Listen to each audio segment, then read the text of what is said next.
But I know one of them was Eiyuden Chronicle Rising, the beat 'em up game. That's the Yep. The other was going to be your rant on oh Tina's. oh god, yeah. Here's my rant on Tiny Tina's. If you have a credit sequence longer than 5 to 10 minutes, just make it skippable. I'm gonna sum up what I told you yesterday. I'm gonna make it shorter. If you think putting the head of security in the game credits is something you should do, don't. I don't need to know that Brian O'Donoghue was the head of security. I don't give a shit. He didn't make the game. He didn't make the game. Put the people that made the game in it. Put everybody else, just, they're not there. Don't put them in the credits. Head of security did not make the game. Don't put him in the credits. I'm sure he was like, oh, it's awesome, I'm part of the credits. If I was in the same room as that guy, I'd tell him, look, you didn't make the game. I'm sorry. I think it's probably cool for you, but you didn't make the game. I don't know why you're here in the credits. Why are you here? Just don't put your name in the credits. Just don't put random people that had nothing to do with the game in the credits. Like, it's silly. It makes your credits go from 5 to 10 minutes to 30 minutes, which is what I sat through. I sat through a 30-minute credit sequence. I felt like an idiot. I was so annoyed. It's annoying that I could have gone to the store, bought a drink, sat back down, and the credits were still rolling, and I could have walked there. Like, that's annoying to me. And it's not like there was a cutscene after. There's no cutscene. After the credits, Yeah. just that's it. You just keep playing. Just back. You just Credits put back in. weren't funny. There's nothing funny about it. There was no funny, like, little, like, outtakes thing, you know? There's no outtakes, nothing funny. Sure. You know, it's not like Marvel, where you sit through the end of the credits and there's, like, that secret credit scene where you're like, ooh, that's the next thing. No. Yeah. I wasn't there. It was just me sitting in my chair being upset. That's my rant. If your credits last more than 5 to 10 minutes, just don't do it. Just make it 5 to 10 minutes. Only put the people that actually made the game in there. Artists, whatever. Localization people, even the people that did translations, put them in there. They did translating for all the dialogue. Great. You made the game. Developers, you made the game. Randy Pitchford, the CEO, he didn't make the game. Don't put him in there. Don't care. Don't put him in. He had nothing to do with it. He probably sat there and just asked a question about it. That's it. That's my rant. Stop putting everybody in the credits. It's pissing me off. And make them skippable. It's like unskippable cutscenes these days. You're just gonna piss me off. Yeah, no. Unskippable cutscenes are definitely a no-no these days. That's just... It's like if I play the game a second time, I don't want to see him again. I'm just gonna skip through him. I don't need to see him again. Okay. That's my rant. Spoon. Eiyuden Chronicle Rising is a... Before we move on to Eiyuden Chronicle Rising, I heard... this was maybe a couple of weeks ago, but the first DLC for Tiny Tina's came out, apparently, and I heard it was awful. Yeah. Yep. Or that it basically added nothing. And they added, 10 minutes worth of content to the game, and that was, it. Good stuff. Good stuff. That I don't know why they thought that was a good idea. They shouldn't have called it DLC. Just call it an update. Cold take, Gearbox sucks now. I do think Tiny Tina's is still a good game. I do think that it's still a good game. I didn't say great. I didn't say bad. I didn't say amazing. But it's essentially the same thing as Borderlands 2. Yeah, I mean, it's very similar, right? Yeah. I didn't expect it to be anything different. This is a case where, unlike Gotham Knights, I didn't really expect too much outside of the formula. But rather than Gotham Knights in this case, the fact that they removed grenades for spells and things like that, I'm okay with that. They added the game board thing. Yeah, they added the game board, which I thought was really cool. I actually really liked that game board. The multi-classing idea, all that stuff. Yeah. Thematically for Dungeons and Dragons was really great as an implementation. There was some new things, nothing huge, major shakeup, but there were some new things. No, and I didn't expect anything different. from that side. But like the actual theming worked for me. So that's why I say it was good. I didn't say it was great, but I said it was good. I liked it. I don't think Gearbox just like sucks. I think they're just a byproduct of what I think happens when, you know, I think it's what happens with some of these game devs over time. Well, what ends up happening is, you know, you can't keep your creative talent that like was the foundation of your company. You can't keep them for their entire life. Like you couldn't keep Blizzard's staff forever. Like the fact that Blizzard's creative staff was there for like over almost 20 years is shocking to me. That's a really long time. Like really, that's a long time. Like, and as soon as that creative group leaves, like all the people that did that, you have to rely on the next group to be just as good. And that's hard. I'm not surprised Gearbox is not as good as they were 10 to 15 years ago. If they were, I'd be shocked. I'd be like, wow, you're losing all this talent. Like BioWare's the same way. BioWare lost all its talent. Oh yeah. BioWare's a completely different studio now than it was. Completely different studio. Because now it's an EA studio. It's different. The creative group that wasn't laser focused on we have to make billions of dollars is gone. Obviously they want to make money, but yeah, all the creative people are gone. And I think Gearbox has probably been the same way. Like all the creative people are probably gone, and it's just the people that were left, and those people really only know what they know. Yeah. You have to rely on them to be creative. The other thing is that like when a new studio comes up, in order to make a name for themselves, they need to have a hit. They need to make like at least one like really good game that you know gives the studio their reputation. Like, okay, this studio makes good games, so we can trust them and then we can buy them. But once they get that reputation, they can more focus on like the making money. I mean, okay, more on the making money aspect because they've already gotten their reputation. People are going to buy their games because people like their games. The other problem is, you know, people usually want, you know, a sequel to whatever their really popular game was, Borderlands. Yeah. In this case, and the problem that they run into is that they can't just make the exact same game. No. Because then you're going to run into the thing where people are like, well, this is the same thing as the last one. You didn't change anything. Right. But you also can't change it too much because then you're going to alienate the fans of... It's a hard balance to strike for them. Yeah. And then also they want to make money. They probably want to make more money than the last one because, I mean... It's unrealistic and ridiculous. You have to go this way. You have to go this way. But the investors and, you know, the publisher and people are like, well, we need to continue making more and more and more money when, okay, this is a rant for probably another time. Like, these people need to realize that there is, like, a maximum to that curve, and they need to just be okay with the maximum and not going up anymore, but they're not. So, yeah. The never satisfied. Yeah. Never satisfied. It's like when I used to talk to people and like, you got to show a hockey stick. And I'm like, but that's complete horseshit. You're never going to get that hockey stick realistically. The hockey stick meaning like, I found it. Exponential. I founded it today, and in 5 years it's going to look like this. It's like, fuck off. That's not going to happen. That's more realistic. Like in 10 years. That you might get that if everything falls into place perfectly. But what ends up happening is my investor hat being on. I've invested in, and if I'm like a serious like investor that just does, now this is my job is I invest in things. I've invested in 20 companies, X amount of dollars, probably a big number. I need one of those to succeed because that pays for the other 19.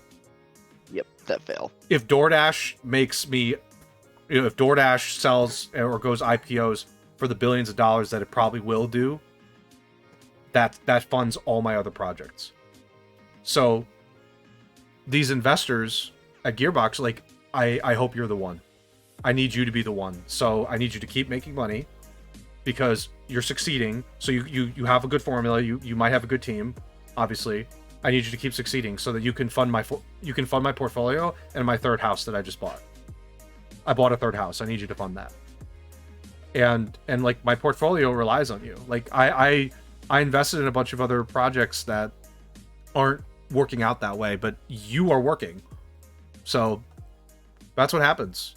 That's the secret, is none of those investors are actually that smart. They just get super lucky because they know, hey, if I invest in 10 things, they just have a lot. They have a lot of money. They have a lot of money, and they have a shotgun to shoot that money out of and just spray it. Correct. Spray it up. Which one's gonna work? Where's it gonna multiply? If you play darts with a Silicon Valley investor, their strategy is, I'm gonna take 10 darts and I'm just gonna chuck it at the board because I just need one to hit, and that's the game. Game's over when that happens. Now, if you get more than one hit out of 10, you're like a genius. That's when they start saying you're the investor genius, when they're not. They're not a genius. They're just lucky. They all look for the same things. They all look for the same stuff. I could go into like a huge conversation about this.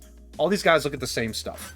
They don't actually have a formula. There's no formula. They just look for the same qualities that they think work over and over again. They're like, do you have a really good team where your entire team's from Facebook, Google, and Netflix? Oh, you must know what you're talking about.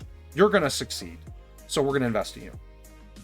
That's like the kind of things that they do. So they just want more money though, because they want you to fund their next 7 projects over here. So they're hoping, like, Gearbox is, they're successful right now. So they need you to make more because I want more projects to fund. And I really want that house in Connecticut that I can be in for a week. Because I just love the nature in Northeast America. So it's completely unrealistic though.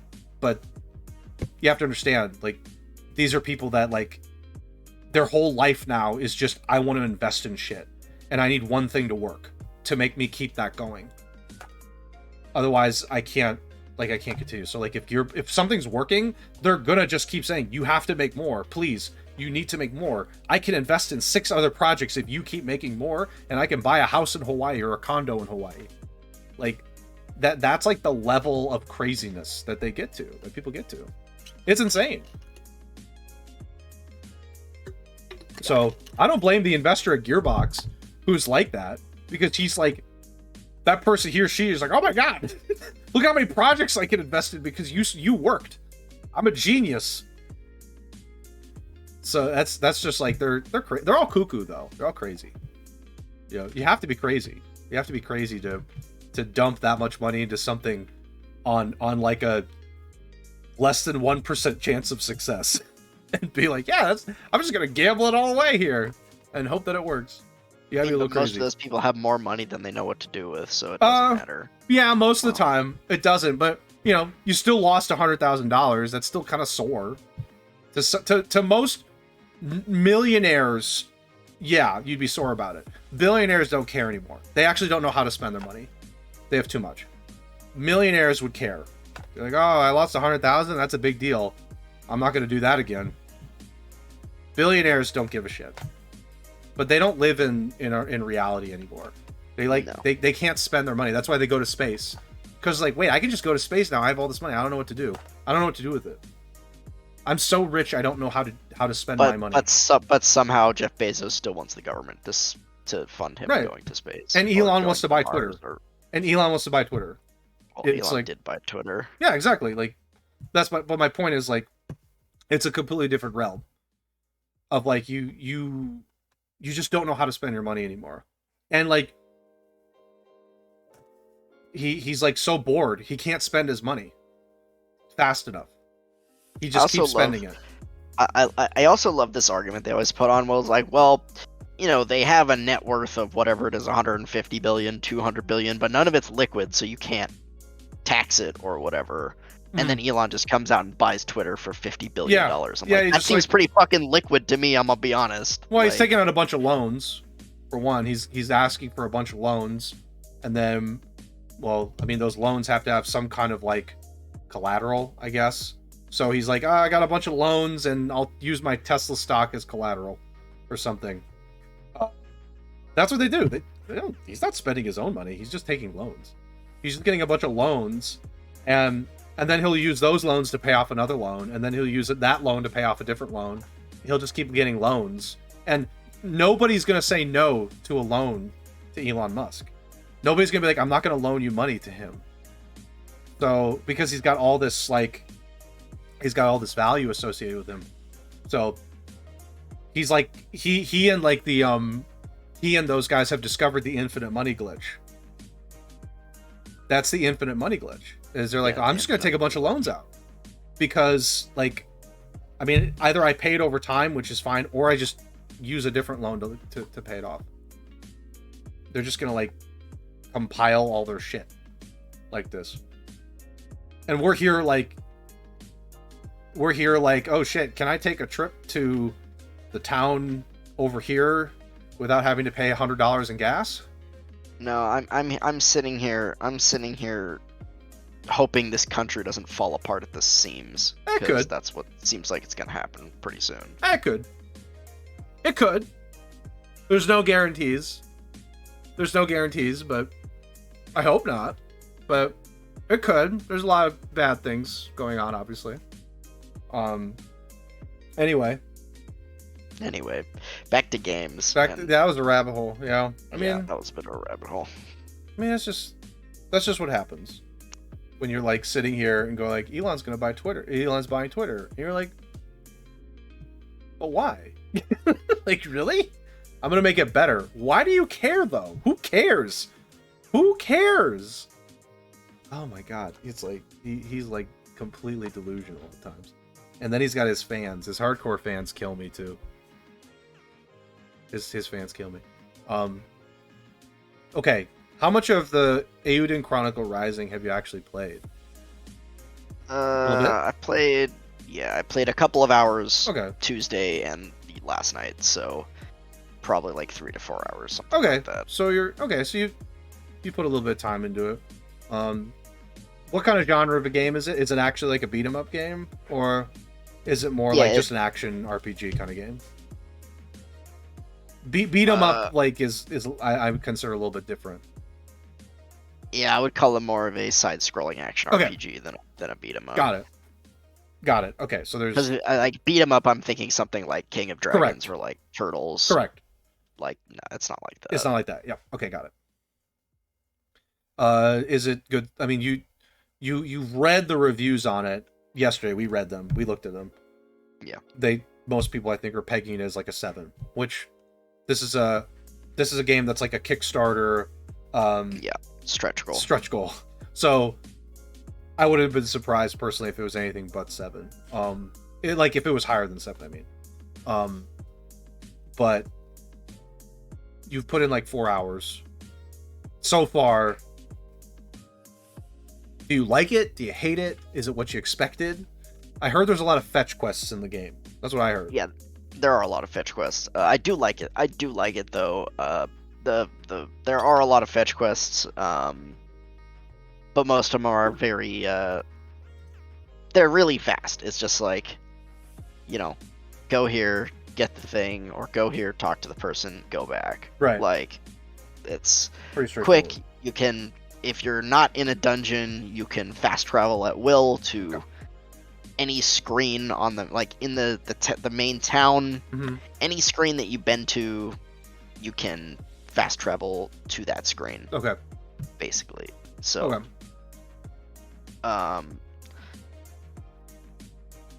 So yeah, I mean that's nice. There's yeah, I mean there are a lot of fetch quests. That's like, yeah, no denying that. The combat is pretty simple. So far I have 2 out of what I believe are 3 party members in the game. There's one on the screen at a time, but you can switch between them at will. Okay. And each one uses a different face button as like their attack button, and when you press that attack button, they will swap in. So if, like, say I'm using CJ, who is the main character. Okay. She's kind of like she uses little, like, her weapon are like, they're like pickaxes, basically. She's like an explorer, like scavenger type thing, but she's pretty fast. Her unique skill is it's just a dash, you know, which you use to dodge stuff.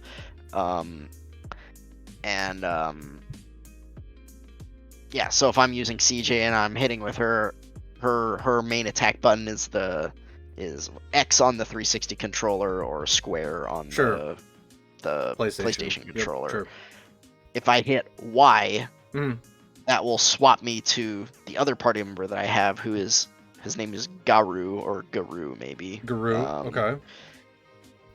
And he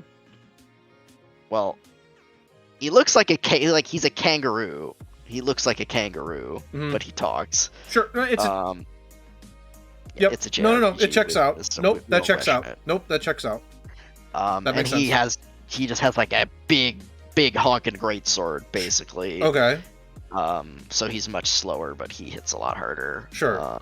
And his unique skill is a block. He can block attacks. He can just raise his sword and block stuff. Sure, why not? Seems simple. Yeah. So, and most of the combat is, you know, one button. You know, I can do I think I can do with CJ. I can do a 3-hit combo on the ground or a 2-hit combo in the air. Okay. I just got the ability to do they call it like an upward attack or a downward attack. So if I haven't used it yet because I just upgraded my weapon to be able to do that. But I assume it's like on the ground. I assume that's like a launcher, and then if you're in the air, it's like a spike. That's what I assume it is. Okay. So yeah, the combat mechanics are very simple. The one other thing there's a thing called link attacks, where if you are attacking an enemy with one character, and when you like at the end of one of your attacks, you can hit another character's attack button. They will like immediately swap in, and time will slow down, and they will then hit the enemy. And you can do like, so far I can do a chain of I think three link attacks, but I got an upgrade it used to be 2, and I think it's 3. So yeah, that's how you do the most damage, because you basically just get to like combo for free because time slows down and your characters can just keep like swapping in and out basically and just like smashing the enemy. So yeah, that's the combat. The game is basically based around a single town called New Nevea, and the town has had some big earthquakes lately, which damaged the town severely. Okay. But it also opened up this new area called the Rune Barrows, I think they call it, which is like a place underground where, you know, supposedly there's like ancient artifacts and treasure and magic items and stuff. So lots of people have come to the town in search of said riches. Sure. And yeah, so your main character here, CJ, is a scavenger. She's here on a quest for her clan, who I guess have a coming of age thing where they need to go collect an artifact that is of greater value than their parent or something like that. Oh, okay. Okay. So yeah, she is in search of, you know, she needs to find a treasure that is more valuable than her parents' treasure. Than her dad's, yeah. Okay, nope. I'm keeping an open mind. Nope, keeping an open mind. Keep going. I mean, yeah, it's a little silly because it's like, okay, this is like there comes a point where this is like an infinitely escalating thing. Correct. And like there comes a point where this is going to be an impossible task, but we won't talk about that. Yeah, I'm ignoring that little potential plot hole, but let's continue. Yeah.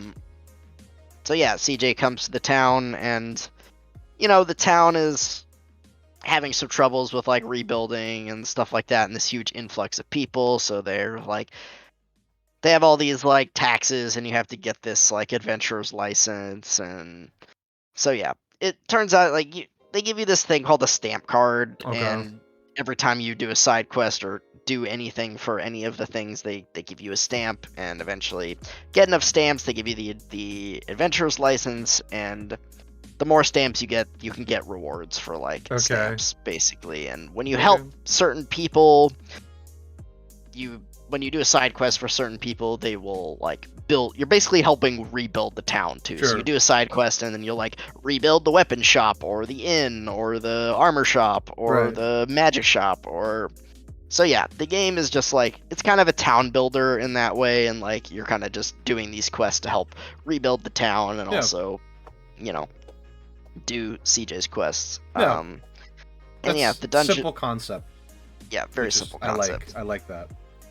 And yeah, I've explained the combat, which is like very simple and easy to play. It's really easy so far. There's like really no challenge, and I haven't seen any difficulty. Ability to change the difficulty either. So sure, you know, if you're looking for a challenge, it's probably not. This probably isn't for you. Yeah, it's. I mean, it was a stretch goal game. Yeah. They put some folks on it. I mean, it seems like there was some care put into it. Obviously. Yeah. You have to set your expectations as such. Yeah. So. And yeah, I mean, the exploration is the exploration. It's a side scroller, so you know, you've got a couple different areas. There's lots of stuff to collect. You know, there's all these different tools you can get. You know, there's like a axe so you can chop down trees. There's hunting traps. There's like a pickaxe for mining. There's a fishing mini game, as you must have in every JRPG. Yep. So yeah, the game is all about just like exploration, some resource collection, sure. And then, you know, going through the story, rebuilding, doing side quests, rebuilding the town, you know, yeah, and collecting these like stamps as you rebuild the town to get more rewards and, you know, make everybody's day. I have to be honest, I'm super refreshed that story sounds that simple. Yeah, it should be simple. If that had like a grand story to it, I might have been like, come on now. That sounds nice. It just sounds like a simple game. You said it was like, if you actually bought it, it's $15. Yeah, if you buy it, it's $15. Yep. I mean, it's a simple game. As such, $15. You probably expect like 10 hours or so of gameplay. Yeah. Simple gameplay. You really can't expect too much. I mean, it sounds reasonable. That sounds reasonable for something like that. And it's a companion game, so there's an interest to trying it at the very least for the following, you know, actual release of the main title. So, I mean, it sounds nice. I don't think setting expectations high is fair for something like this. So, if it's anything reasonable, I think you have to be happy with it. And be like, yeah, cool. Yeah, I think it's good. I think it's fun. It's very relaxing. So far, it's just like easy game to boot up and play for a little bit, and you know, stop when you want the like. I definitely see some potential like in the world and the characters. We do have some unique and interesting characters that we've been introduced to so far. I wish there was voice acting, but again, it's a companion game. Voice acting is expensive. Yep. And the only thing I mentioned to you yesterday is I sure hope there's voice acting in the main. Yeah, I feel like the companion game not having voice acting, again, I feel like you should expect that. Yeah. Which is, it's fine. It's $15 for something that's very simple. Yeah. If it had voice acting, that'd be awesome. But can't expect that. So, main game not having voice acting, though, might be tough. At least voice acting for, like, main dialogue sequences. If there's, like, side dialogue, you know, like the side dialogue conversations, I think it's fair. I don't need it to be fully voiced, but, like, pretty much, yeah. There's like I the don't need to side be stuff, you know. fully voiced, like side quests and certain things. That's okay, but pretty much anything along the lines of like the main story and like main cutscenes, main quests, I would like to see voiced for the vast majority. That's fair. No, it's fair. I'm just saying, yeah. I think that's because a fair like thing.